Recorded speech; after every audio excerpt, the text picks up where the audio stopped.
Doesn't it piss you guys off that more and more people are going broke every single day? It does piss me off. So this is dear to my heart. That's why I decided to talk about it today. Why are people so broke, and why most of them have no chance of fixing that? I'm gonna compilate all of that into just 5 reasons, and then we'll talk about why that is the case and what to do about it, right?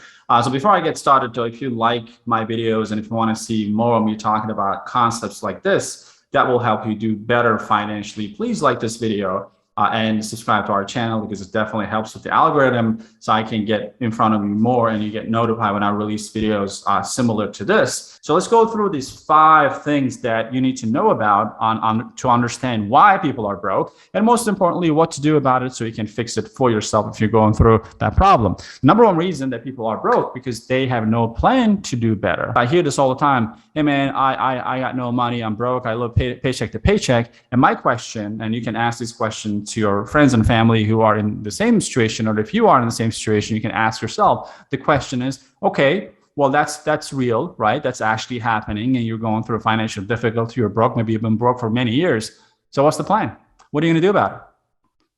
And I've gotten all kinds of responses, and many people just respond in a very defeated way, as if being broke is the fact of life for them. It's their standard of living. So if you do not have any plans to do financially better, guess what? Life is not going to surprise you. Like, living is a very serious matter, and a lot of times you might have more negative surprises than positive surprises. And if you're going through a financial difficulty, if you're not happy about your financial situation and you have no plan at all, that's a problem. So when I say a plan, I'm not talking about this perfectly put together, proper financial advisor approved plan. You can do part-time jobs and other stuff just to accumulate enough cash that you're not financially stressed out.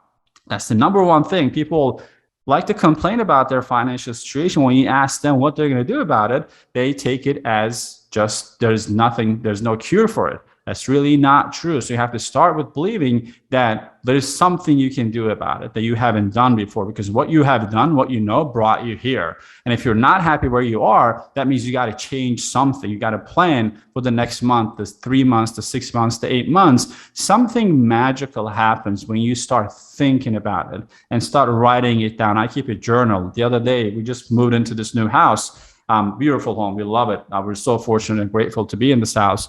But one thing I've noticed as we were moving, I found all the journals that I've been putting together and writing the past 10 years. Some of them are really silly. Some of them are super detailed. And I usually make a habit of writing down what I'm feeling at that given moment. It's so important, because we forget how we feel. And our memory, there is something called the Ebbinghaus effect.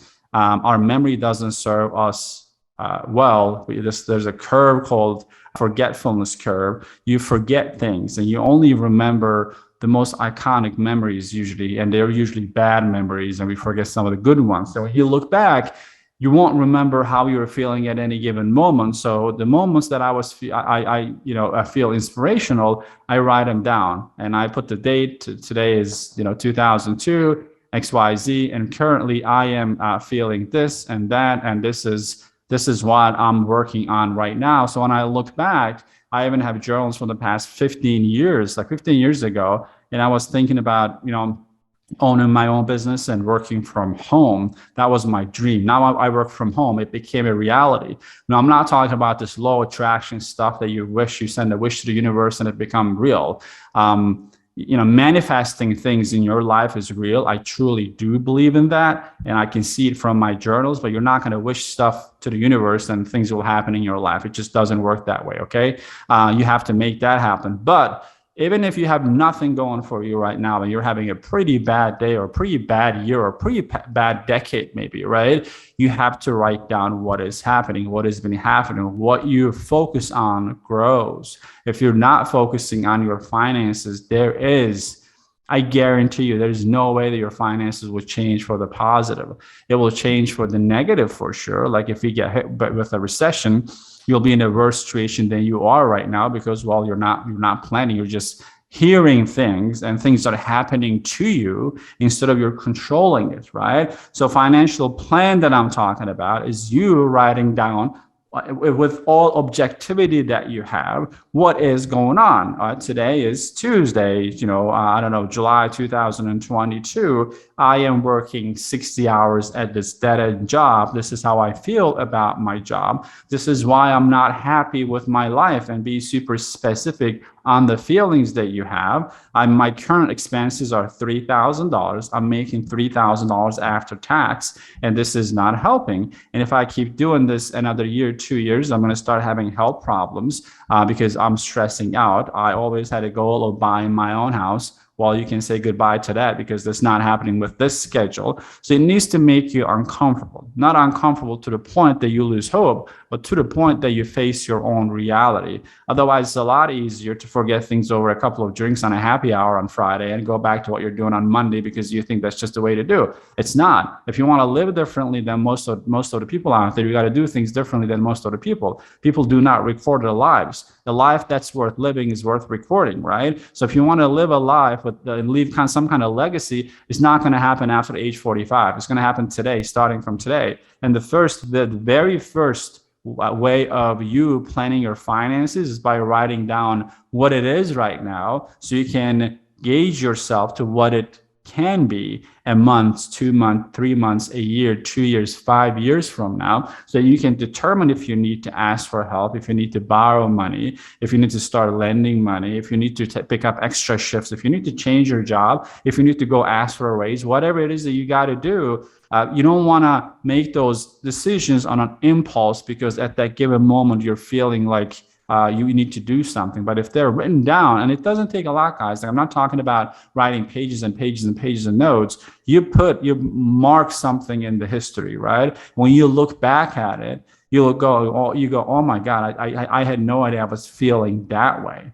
I always find stuff when I go back then, oh, I can't believe I didn't think of that back then. Well, because I was a different person. I'm changing, right? So the person that I am 5 years ago is a different person than I am right now. It's not completely different, but what I know right now is different because I've been recording it. So, the next day I read what I wrote down. I'm like, oh, so now I'm focusing on the same problem for 2 days. Then you go on, you write your feelings the third day, the fourth day, the fifth day, the seventh day, the 10th day, the 100th day. You'll find a solution to that. That's exactly how to solve the money problem. That's number one.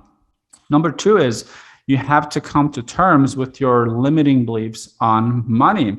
Many people want to make a lot of money, but they notice that they hate on rich people. Like I did an experiment. I posted a video of Jeff Bezos. It's one of the shorts on our channel, him talking about how he started the Amazon business. And the video went viral. We had millions of people viewing the video. We got thousands of comments on it. It was awesome. Well, one thing I was paying attention is not so much the video, because there's really not much to discuss about whether Jeff Bezos is successful or not. You're talking about the richest dude, wealthiest dude in the world, right? But the comments, the people were arguing with each other as to why his tie was crooked and how come he had no hair, why his wife left him, versus other people were getting inspired by what it is that he has done. So people who were not really doing financially well and who had limiting beliefs about money were hating on this guy so much. But you'd be surprised that they would finish their comment by saying, one day I'll be rich too.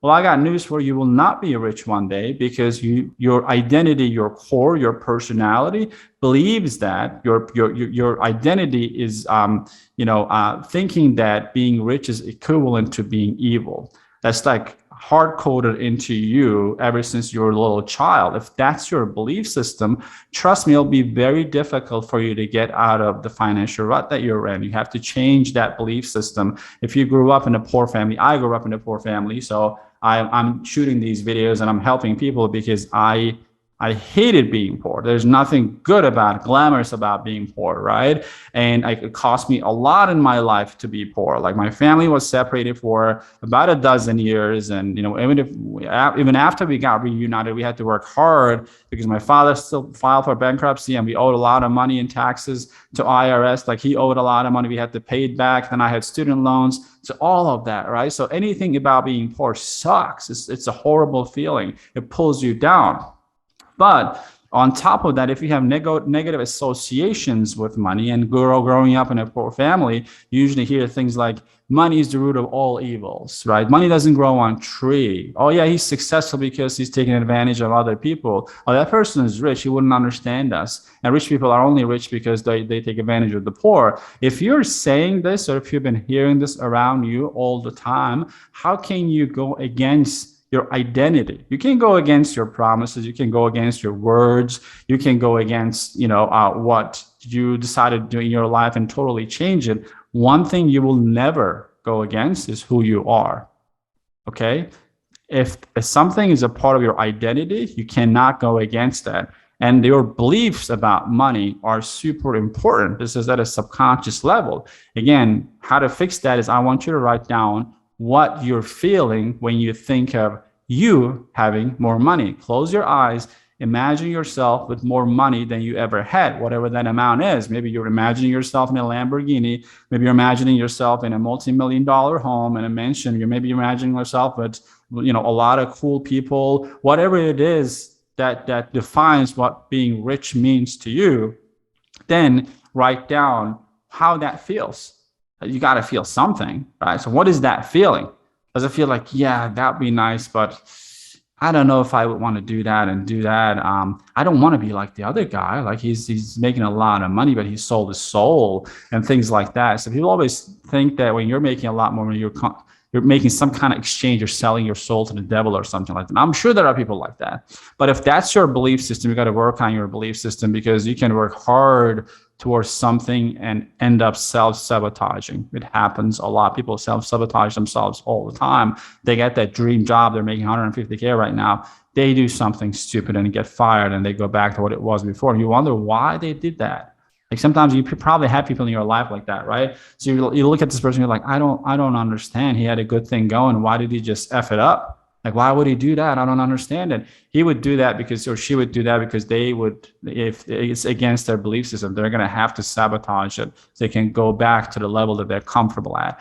That's number two. You have to be clear on your beliefs, your limiting beliefs, the stigma you have against having more money. You got to make your peace with that, because you cannot accomplish something when you're hating on it. It just doesn't work that way. And even if you get there, you fall back from that level really fast because it does not feel comfortable, right? That's number two. Number three is people don't want to live below their means. I know that's cliche, spend less than what you make. I'm not gonna pull a Dave Ramsey on you, because I don't believe in this philosophy for most people. It's just, you're not gonna get rich by saving money. If you like that damn Starbucks coffee that costs you $7, go buy that Starbucks coffee, and it's $250 a month. Well, you might be saying, yeah, but that's a lot of money. Exactly, that's my point. If your habits are causing a dent in your finances, then that's how you know that you got to spend less than what you're making. That doesn't mean that you go full on saving mode and forget everything else and think that 30 years from now, you're going to have no credit cards and a bunch of money. Okay. That's a miserable way of feeling wealthy or feeling like you're secure. If you want to make a big impact for your own finances and let's say become a millionaire, trust me, you're not going to get there by saving. You got to do something else. Okay. So yes, if you like that Starbucks coffee, do it. But if it is causing a financial strain, buy some coffee, mix it with water and sugar and drink it at home. That's pretty much what a Starbucks coffee is, right? And you can do this yourself. But do not buy into the mindset that you got to save until your deathbed, so you don't get to enjoy your life, but you got a bunch of money sitting there, right? But you do not do things to impress people who do not care about you anyways. So your financial future is super important, because you can dig up a very deep financial hole for yourself if you keep spending more than you're making, and you make a habit out of that.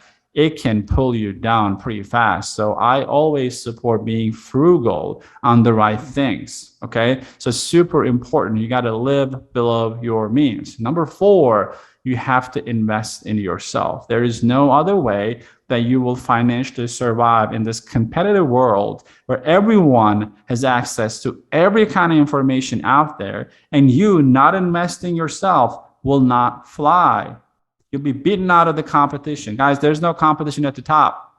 Top 1% do not compete with each other because there's really no competition. It is at the bottom. There's competition for jobs. There's competition for social benefits. There's competition for that. There's competition for that. There is no competition when you're at the top. Like you can just, most people network with each other, but the goal for you is to invest in yourself. And when I say this, I do not, some people say that I don't have any money. I'm telling you, I'm broke. How do I invest? Well, the library card doesn't probably cost anything. The best books on finance and marketing or any skill that you need to be more marketable to the real world is like 99 cents on Amazon. It's less than $1 on Amazon for you to get those books. Hey, you're watching this on YouTube, right? You're watching this for your own education. There's a ton of content on YouTube. Do not give yourself the excuse that you don't have means to invest in yourself. There's always a way. If there's will, there's a way.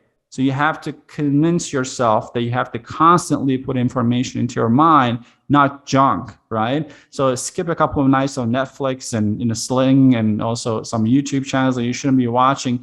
Be specific. And honestly, guys, it happens automatically. When you have it, when you take care of the number one that I mentioned, just having a financial plan, you're going to be automatically drawn towards solving that problem. How do we solve problems? We research. We just look up what to do.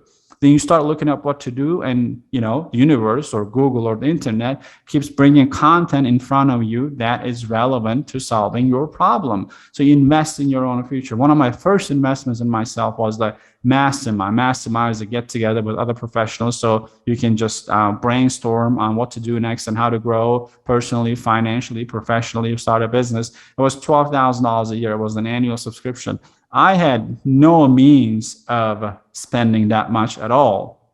So I was pacing back and forth in my room, and I was having a conversation with my wife, and I told her, this is how much this is going to cost. And she went, we don't have that kind of money. Like, we don't even have $1,000. So how are we going to buy a $12,000 program?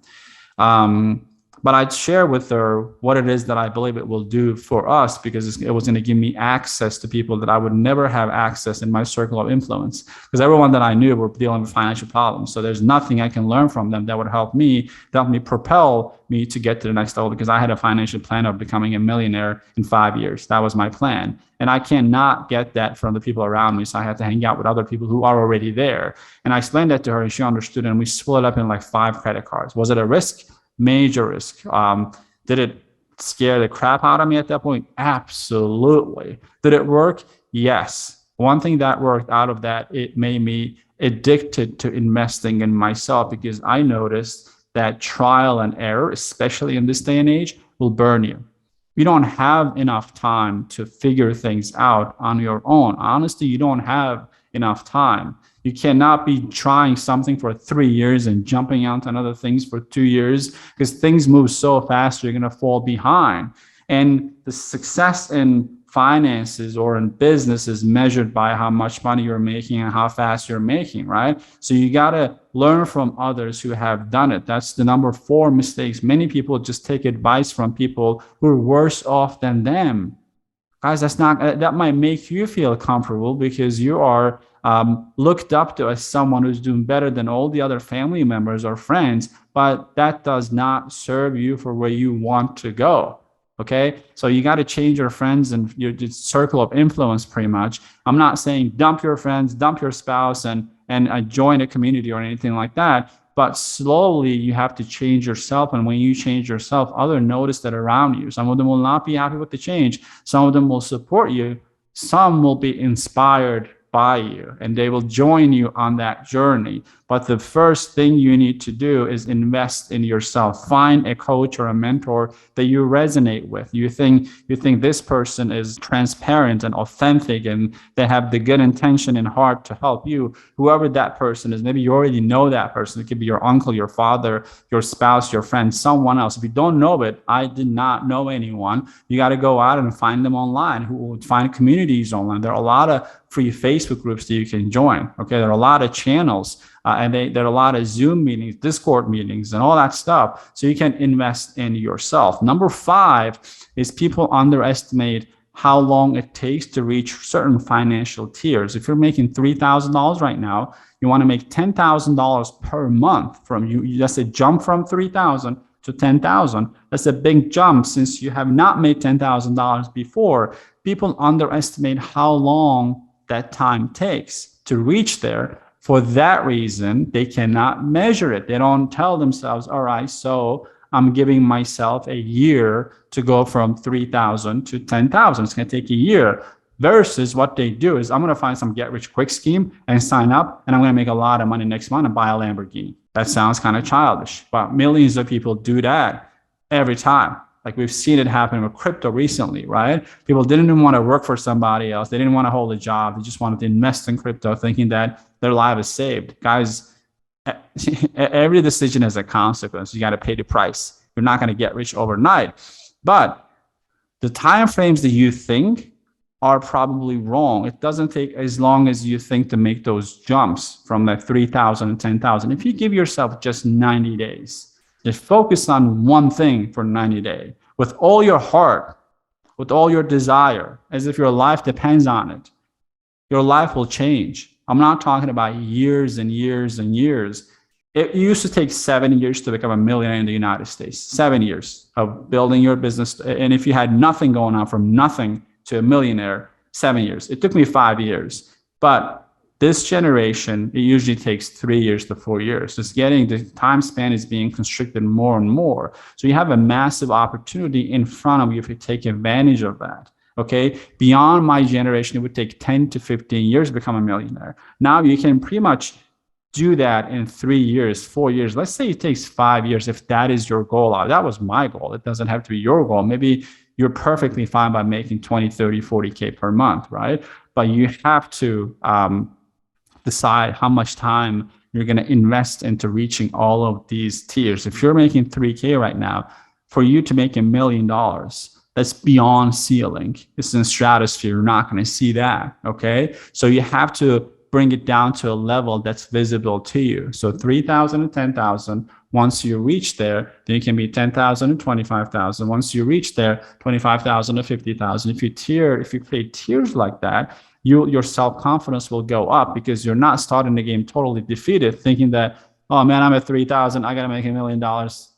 That's BS. I'm not going to be able to do it. So I might as well just fake it until I make something. Then I give up on it because it's not realistic to start with. Then I blame myself for making that wrong decision. Then I just hate on every business opportunity out there because the one of them didn't work. Or maybe this person took advantage of them because they promised me something. So they never bring it home. They never just sit down and think, like, did I really set the right expectation? Did I set any expectation at all? Most people don't have any expectations from the thing that they start. They don't decide that I'm going to give this 60 days, 90 days, 120 days, right? So those are the 5 things that keep people broke. And if you follow this advice and do what I just talked about in those 5 things, I guarantee you that your financial situation will change in the next 3 to 6 months. But you have to follow this plan. Comment below if this makes sense. If you haven't subscribed to my channel, subscribe to the channel, please, and like the video, and I'll see you on the next video. Take care now.